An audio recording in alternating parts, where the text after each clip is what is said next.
BNP চেয়ারপারসনের উপদেষ্টা এবং মানিকগঞ্জ জেলা বিএনপির আহ্বায়ক আফরোজা খানম রীতা দলের সকল বিভেদ ভুলে ঐক্যবদ্ধভাবে কাজ করার আহ্বান জানিয়েছেন।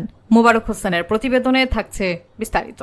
শনিবার সকালে জেলা বিএনপির বর্ধিত সভায় প্রধান অতিথির বক্তব্যে তিনি এ আহ্বান জানান।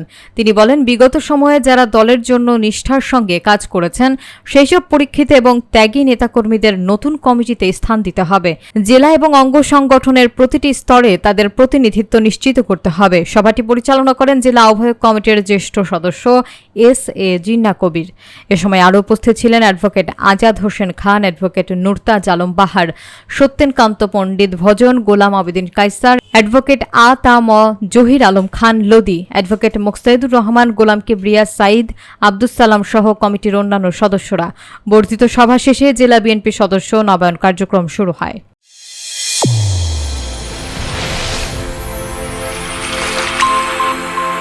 চ্যানেল A1 হৃদয়ের স্পন্দন।